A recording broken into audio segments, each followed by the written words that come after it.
how to use the Accelerator Oscillator trading strategy.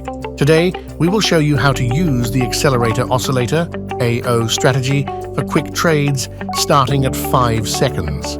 This strategy is based on the Accelerator Oscillator developed by the famous technical analyst Bill Williams.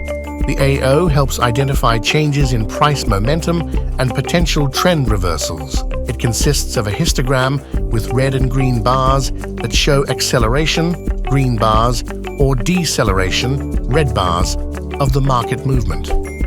Setting up the Accelerator Oscillator for quick trades. Use the default settings: AO short period at 5, AO long period at 34, AC SMA period at 5. This will generate the AO histogram. Pay attention to the green and red bars on the histogram. Open an up trade when the histogram bar changes from red to green, indicating an increase in bullish momentum.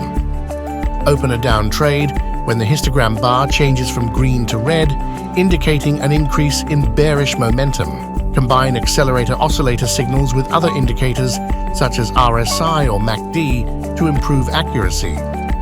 Learn how the RSI and MACD indicators work in these videos. Try it now. Follow the link in the description.